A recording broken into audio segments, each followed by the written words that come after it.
Hello नमस्कार दोस्तों, आप सभी का स्वागत है आज की क्लास में। तो दोस्तों आज हम पढ़ने वाले हैं क्लास 11th की हिस्ट्री चैप्टर 4 तीन वर्ग। तो दोस्तों क्लास स्टार्ट करने से पहले मैं आप सभी को एक बात कहना चाहता हूं कि दोस्तों वीडियो जो है ये इंपॉर्टेंट है। क्योंकि यहां से सीधा आपके एग्जाम में क्वेश्चन आने वाले हैं, तो वीडियो को स्किप नहीं करना है। और दोस्तों एक बात और करना चाहूंगा कि आप सभी में से मेरे जो भी आप सब वीडियो देखते हैं 60% लोगों ने सब्सक्राइब नहीं कर रखा है चैनल को। दोस्तों सब्सक्राइब भी कीजिए और एक अपना वैल्यूएबल कमेंट और लाइक जरूर कर दिया कीजिए, ठीक है। तो दोस्तों आज की क्लास को हम चालू करते हैं, ठीक है। तीन वर्ग, ठीक है। अब मैंने आपको सीधा बोला है कि यहीं से आएगा, इसका मतलब दोस्तों यहीं से आएगा, लिख लो आप मेरी बात, ठीक है ना। और चलिए आज की क्लास को शुरू करते हैं। तो देखिए तीन वर्ग में ईसाई भिक्षु कैसा जीवन बिताते हैं। मैंने क्या बोला, तीन वर्ग में ईसाई भिक्षु अपना कैसा जीवन बिताते हैं, ठीक है। मतलब यहाँ पर जो ये क्वेश्चन बताना चाह रहा है कि तीन वर्ग के अंदर, मतलब इस चैप्टर के अंदर जो ईसाई भिक्षु थे वो अपना जीवन कैसे बिताते थे, ठीक है। तो समझो, अब देखिए मध्यकालीन यूरोप के मठों में ईसाई भिक्षु तपस्वी जीवन जीते थे। तपस्वी मतलब क्या, अपने जीवन को तपस्वी मतलब तपस्या करना, ध्यान करना भगवान का, ईश्वर का। उनका जीवन प्रार्थना, ध्यान, बाइबल अध्ययन और शारीरिक श्रम में व्यतीत होता था। वह मठों में रहते थे। मठ मतलब एक तरीके का होता है बहुत बड़ा सा, जहाँ पे रहते हैं भिक्षु वगैरह, ठीक है। और वह कृषि, शिल्प और चिकित्सा कार्य करते थे। उनका मुख्य उद्देश्य आत्मिक उन्नति और ईश्वर की सेवा करना था, और वह समाज में धार्मिक और शैक्षिक कार्यों में सक्रिय थे। तो दोस्तों आप देखो, ये क्वेश्चन को मैं ऐसे नहीं पढ़ा रहा हूँ, ये क्वेश्चन आया हुआ है एग्जाम के अंदर पिछले सालों में, तभी मैं इस क्वेश्चन को आपके सामने लाया हूँ और आप पढ़ा रहा हूँ, ताकि आपसे एक भी क्वेश्चन छूट ना जाए, ठीक है। तो चलिए, तो ये समझ में आया आपको भिक्षु कैसे अपना जीवन बिताते थे। तो ये लोग अपना जीवन तपस्वी रूप में बिताते थे। क्या करते थे, अध्ययन करते थे, बाइबल पढ़ते थे, कृषि का काम करते थे, है ना, शिल्प, चिकित्सा, ये सारे कार्य करते थे, और ईश्वर को प्राप्त करने में पूरी ये मतलब अपनी आस्था रखते थे, ठीक है। चलिए अब नेक्स्ट क्वेश्चन पे चलते हैं। तो देखिए नेक्स्ट क्वेश्चन दोस्तों क्या है हमारा, इंपॉर्टेंट है, नाइट वाला क्वेश्चन जरूर आता है, ध्यान दीजिए। नाइट वर्क का उदय क्यों हुआ और लॉर्ड तथा नाइट के आपसी संबंधों की संक्षिप्त जानकारी दीजिए। लॉर्ड और नाइट के बीच का संबंध बताना है और नाइट का उदय क्यों हुआ, ठीक है। देखिए तो नाइट वर्क का उदय मध्यकालीन यूरोप में सुरक्षा की आवश्यकता से हुआ था। किसकी दोस्तों, सेफ्टी, सुरक्षा के आवश्यकता से हुआ। जब साम्राज्य में अस्थिरता और बाहरी आक्रमण बढ़े, मतलब जब साम्राज्य में अस्थिरता और बाहर से आक्रमण होने ज्यादा लगे, तब लॉर्ड ने अपनी जमीन की रक्षा के लिए नाइट्स को सेना प्रशिक्षण दिया। मतलब किस तरीके से सेना प्रशिक्षण, मतलब एजुकेशन किस तरीके से दिया, ठीक है। नाइट्स को सेना प्रशिक्षण दिया। लॉर्ड और नाइट के संबंध समानती व्यवस्था पर आधारित थे। समानती मतलब क्या, एक हाथ ले एक हाथ दे, मतलब कि जिसमें लॉर्ड नाइट्स को भूमि और सम्मान प्रदान करते थे, जबकि नाइट्स बदले में लॉर्ड की रक्षा करते थे, ठीक है। नाइट्स कौन थे, नाइट्स एक सैनिक वर्ग थे जो कि लॉर्ड की रक्षा करने के लिए उदय हुआ था इनका, और लॉर्ड इनको इसके बदले भूमि और खाना पीना और बाकी सारी चीजें प्रोवाइड कराता था, ठीक है। अब देखिए अगला क्वेश्चन, समांतवाद के अंतर्गत यूरोप में किसानों का या किसानों की क्या स्थिति थी। अब देखो समांतवाद क्या होता है, समांतवाद मतलब वही कि मतलब काम करवाने की जगह कुछ चीजें देना और देना, ठीक है ना, तो यही चीज होती है। तो ध्यान दे, समांतवाद के अंतर्गत यूरोप में किसानों की क्या स्थिति थी, ठीक है दोस्तों। तो क्वेश्चन समझ में आया। अब देखिए समांतवाद के अंतर्गत यूरोप में किसानों की स्थिति अत्यधिक कठिन थी। वे अपने जीवन के अधिकांश समय जो मतलब किसान जो लोग थे वो अपने जीवन का अधिकांश समय लॉर्ड्स की भूमिका पर या भूमि पर काम करते थे, और उनकी उपज का एक बड़ा हिस्सा लॉर्ड्स को लगान के रूप में देना पड़ता था। उन्हें अपनी स्वतंत्रता की कमी थी और वह सामाजिक और आर्थिक दृष्टि से बहुत निचले स्थान पर होते थे। उनका जीवन स्थितियां शोषण और गरीबी से भरा हुआ था। मतलब समांतवाद के अंतर्गत यूरोप में किसानों की क्या स्थिति, तो किसानों की स्थिति क्या थी दोस्तों, इसके अंतर्गत किसानों से काम कराया जाता था और कर के माध्यम से कृषि का एक बड़ा भाग इनसे ले लिया जाता था, ठीक है ना। तो इस तरीके की उनकी जो है आर्थिक स्थिति थी, ठीक है। ध्यान देंगे, इंपॉर्टेंट क्वेश्चन है। किसान वाला क्वेश्चन थोड़ा सा इंपॉर्टेंट पड़ता है, क्यों, क्योंकि हमारा जो देश है वो क्या है, कृषि प्रधान देश है, ठीक है। अब आइए नेक्स्ट क्वेश्चन पे चलते हैं। देखिए नेक्स्ट क्वेश्चन क्या है, आरंभिक यूरोप में कृषि संबंधी समस्या क्या थी, इन समस्याओं का यूरोप पर क्या प्रभाव पड़ा। मैंने क्या बोला, शुरुआती समय में यूरोप के अंदर कृषि संबंधी समस्या क्या थी ये बताना है, तो ध्यान देंगे, ठीक है। देखिए आरंभिक यूरोप में कृषि संबंधी समस्याएं थी, जैसे अपर्याप्त कृषि तकनीक, मतलब कृषि तकनीक जैसे कि होता नहीं है, हल वगैरह हो गए या ट्रैक्टर वगैरह जो कृषि तकनीक लगती है, असमान मौसम और फसल उत्पादन की कमी होना। क्या दोस्तों मैंने बोल रहा हूँ यहाँ पे, आप देखिए बोरिंग लगेगी दोस्तों थोड़ी सी, क्योंकि हिस्ट्री बोरिंग नहीं होती है, आप इसे बोरिंग समझते हो, ठीक है। क्यों? क्योंकि देखिए यहाँ पर आपको मैं लेक्चर नहीं दे रहा हूँ, केवल इंपॉर्टेंट क्वेश्चंस को ही पढ़ा रहा हूँ जो कि आपके एग्जाम में डायरेक्टली आएंगे। तो वीडियो के अंदर बने रहे, वीडियो ना छोड़े, फिर लास्ट में ये मत बोलना कि भाई एग्जाम पेपर देखते कि हाँ यार ये तो क्वेश्चन सर ने बताया था लेकिन मैंने तो पढ़ा ही नहीं था, मैं तो वीडियो स्किप कर दिया था। तो ऐसा आपको नहीं करना है, ठीक है ना। ताकि देखो पेपर आपके नजदीक आ रहे हैं और मैं आपके लिए मेहनत कर कर किसी तरीके से आपके लिए पढ़ के एग्जाम का पुराना प्रीवियस ईयर पेपर फिर जाके पेपर बनाया है। तो दोस्तों इसमें कुछ खास बात है जो कि आपको सीधा एग्जाम में देखने को मिलेगा, ठीक है। तो देखिए ध्यान से, ठीक है। अपर्याप्त कृषि तकनीक, असमान मौसम और फसल उत्पादन की कमी, इसके परिणाम स्वरूप खाद्य संकट, भूखमरी और आर्थिक असंतोष हुआ। क्या हुआ? आर्थिक असंतोष हुआ, ठीक है। इन समस्याओं ने यूरोप में राजनीतिक और सामाजिक अस्थिरता को जन्म दिया, जिससे समानता व्यवस्था और किसानों के बीच तनाव बढ़ा, ठीक है ना। अब देखो क्या बात है कि इसके अंदर मैंने बोला कि जब शुरुआती समय में यूरोप में कौन सी कृषि समस्या थी, तो यही थी। पहले तकनीक अच्छी नहीं थी, असमान जो समस्या थी, और एक तो समानता व्यवस्था इसके अंदर उनको बढ़ाकर देना पड़ता था, ठीक है। चलिए नेक्स्ट क्वेश्चन पे चलते हैं। अब देखिए मैनर प्रणाली क्या थी? क्या बोला मैंने? मैनर प्रणाली क्या थी आपको ये बताना है। तो मैनर प्रणाली देखिए, एक मिनट सॉरी दोस्तों, देखिए मैनर प्रणाली क्या थी। देखिए मैनर प्रणाली एक समानती आर्थिक व्यवस्था थी जिसमें भूमि के एक बड़े हिस्से पर लॉर्ड का अधिकार होता था, और लॉर्ड अपनी भूमि पर किसानों को काम करने के लिए रखता था और बदले में उन्हें क्या देता था? सुरक्षा और रहने के लिए घर, ठीक है। किसानों को अपनी उपज का एक बड़ा हिस्सा लॉर्ड को देना पड़ता था, और यह व्यवस्था समानती समाज में प्रमुख आर्थिक व्यवस्था थी। तो ये समझ में आया दोस्तों। यहाँ पे मैंने आपको क्या बताया?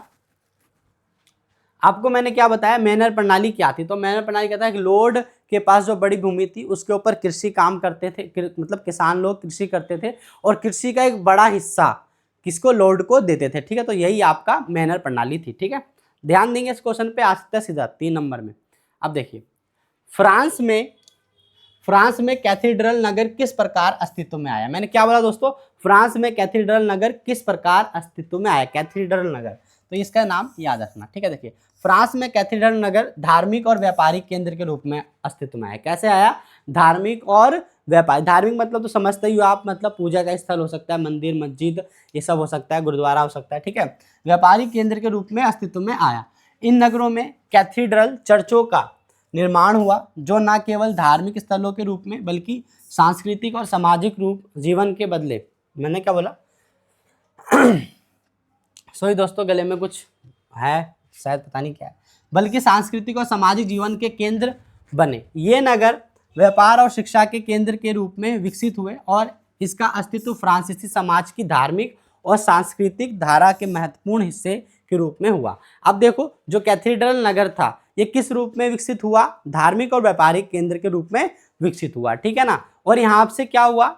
इसके निर्माण की वजह से लोगों की, मतलब केवल धार्मिक स्थलों के रूप में नहीं बल्कि सांस्कृतिक सामाजिक जीवन में भी कई सारे बदलाव हुए, और ये नगर व्यापार और शिक्षा केंद्र के रूप में विकसित हुए, और इनका अस्तित्व फ्रांसीसी समाज की धार्मिक और सांस्कृतिक धारा के महत्वपूर्ण हिस्से के रूप में हुआ, ठीक है। चलिए बहुत बढ़िया दोस्तों।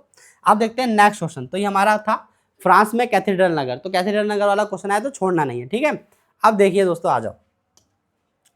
देखिए 14वीं सदी के शुरुआत तक यूरोप का आर्थिक विस्तार धीमा पड़ गया। ऐसा किन कारणों से हुआ? मतलब आपको बताना है कि 14वीं सदी में यूरोप की जो आर्थिक विकास था वो धीमा क्यों पड़ गया, ये बताना है, ठीक है। तो ध्यान दीजिए, पहले देखिए ब्लैक डेथ महामारी, ध्यान दीजिए।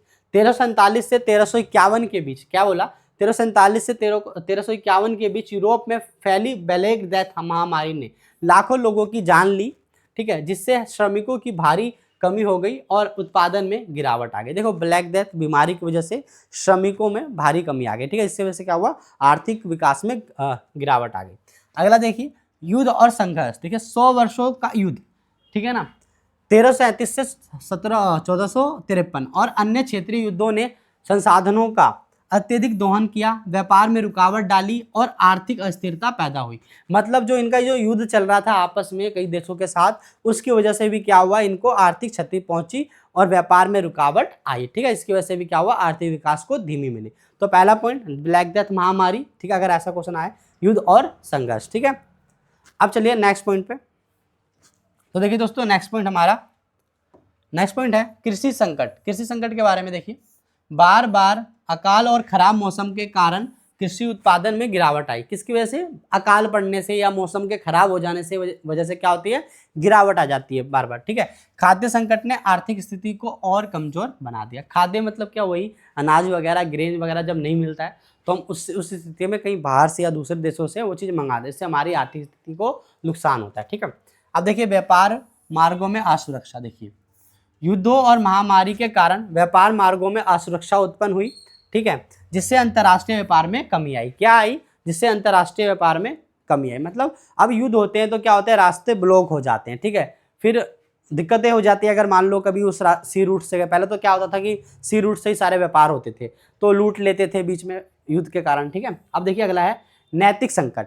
देखिए यूरोप में बढ़ते करों, राजकीय शोषण और असमान वितरण ने आम जनता के बीच असंतोष बढ़ाया। क्या बढ़ाया दोस्तों? आम जनता के बीच असंतोष बढ़ाया, जिससे आर्थिक मंदी को बढ़ावा मिला। क्या मिला?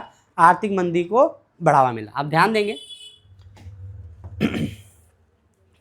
दोस्तों, ये हमारा जो क्वेश्चन था, 14वीं सदी की शुरुआत में यूरोप का आर्थिक विस्तार धीमा क्यों पड़ गया। अगर यूरोप में आर्थिक विस्तार धीमा पड़ने का कोई क्वेश्चन आए तो इसको इस तरीके से अटेम्प्ट करना है आपको, ठीक है। अब देखिए अगला क्या है। अब दोस्तों आगे आपका 8 मार्क्स का वेरी इंपॉर्टेंट क्वेश्चन। ये क्वेश्चन तो सीधा मैंने एग्जाम में आने वाला पूरा चांस है कि ये क्वेश्चन आ सकता है, तो ध्यान देंगे, ठीक है। देखिए 11वीं शताब्दी में यूरोप में होने वाले विभिन्न प्रौद्योगिकी बदलावों की विवेचना कीजिए। प्रौद्योगिकी मतलब क्या होता है दोस्तों? टेक्नोलॉजी की बात की जा रही है, इंडस्ट्रियल टेक्नोलॉजी की बात की जा रही है, ठीक है, तो ध्यान देंगे। देखिए पहला क्या है? कृषि यंत्रों का सुधार। जो कृषि यंत्रों का सुधार किया गया, ठीक है, देखिए ध्यान से। 11वीं शताब्दी में कृषि में सुधार के लिए नए यंत्रों का उपयोग शुरू हुआ, जैसे केरल हल, जो गहरी मिट्टी को हल करने में सक्षम था।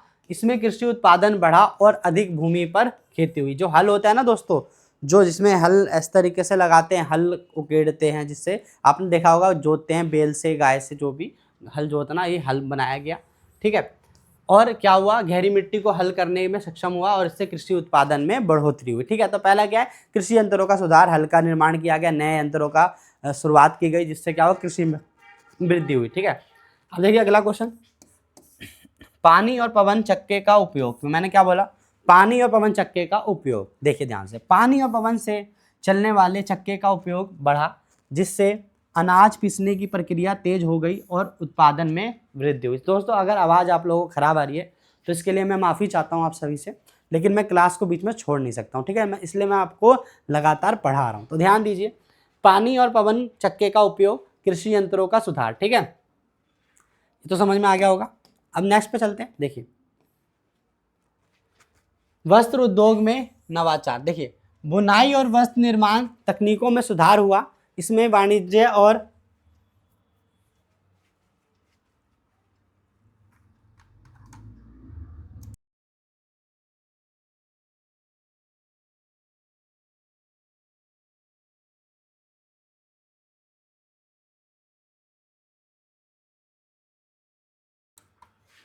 दोस्तों माफ़ी चाहूँगा। देखिए अब देखिए नेक्स्ट क्वेश्चन है, सॉरी नेक्स्ट टॉपिक है वस्त्र उद्योग में नवाचार। देखिए तो बुनाई और वस्त्र निर्माण तकनीकों में सुधार हुआ, इससे वाणिज्य और व्यापार को बढ़ावा मिला। क्या मिला? अब दोस्तों आवाज़ साफ आ रही होगी, ठीक है ना? हाँ ठीक है। अगला पॉइंट है हमारा निर्माण तकनीक में विकास। देखिए तो 11वीं सदी में मठों और चर्चों के निर्माण में नई तकनीकों का इस्तेमाल किया गया, ठीक है, विकास इस्तेमाल हुआ, बड़े पत्थरों के भवन बनाए गए और निर्माण कार्य में दक्षता आई, ठीक है। अगला पॉइंट है मशीनरी में सुधार। देखिए निर्माण कार्यों और कृषि में सुधार के लिए अन्य यांत्रिक उपकरणों का भी विकास हुआ, जैसे जल चक्के और पवन चक्के का बढ़ता उपयोग, ठीक है। अगला देखिए शहरीकरण में वृद्धि। इन तकनीकों बदलावों के परिणाम स्वरूप शहरों में वृद्धि हुई और यूरोप में छोटे छोटे व्यापारिक और औद्योगिक केंद्रों का विकास हुआ। दोस्तों ये टोटल मिला के क्या है? देखिए आपको बताने 11वीं शताब्दी में, मतलब 1100 में या 1000 10,000 मतलब 1000 के बाद के समय में क्या प्रौद्योगिकी बदलाव आई यूरोप के अंदर, ये बताना। तो पहले देखो कृषि यंत्रों में सुधार हुआ, ठीक है, आपका पवन और पवन चक्के का उपयोग किया गया, ठीक है, वस्त्र उद्योग में नवाचार, निर्माण तकनीक में विकास, ठीक है, मशीनरी में सुधार और शहरीकरण में वृद्धि। ठीक है, चलिए ठीक है दोस्तों। अब नेक्स्ट क्वेश्चन मैं पढ़ाऊंगा आप लोगों को कल। तो दोस्तों आज का जो टॉपिक था इंपॉर्टेंट था, ये सारे क्वेश्चन इंपॉर्टेंट थे, एग्जाम में आए हुए थे। तो आप सभी को क्या करना है, चैनल को सब्सक्राइब करके रखना है और वीडियो को अच्छे से देखना है, पढ़ना है। अगर कोई दिक्कत है तो कमेंट करके बताइए। ठीक है दोस्तों, मिलते हैं नेक्स्ट वीडियो में, और चैनल को सब्सक्राइब जरूर कर ले दोस्तों, और एक लाइक और आपका एक शेयर मेरे को बहुत मोटिवेट करेगा दोस्तों, तो आप ये सब करिए। ठीक है, तो चलिए मिलते हैं नेक्स्ट वीडियो में।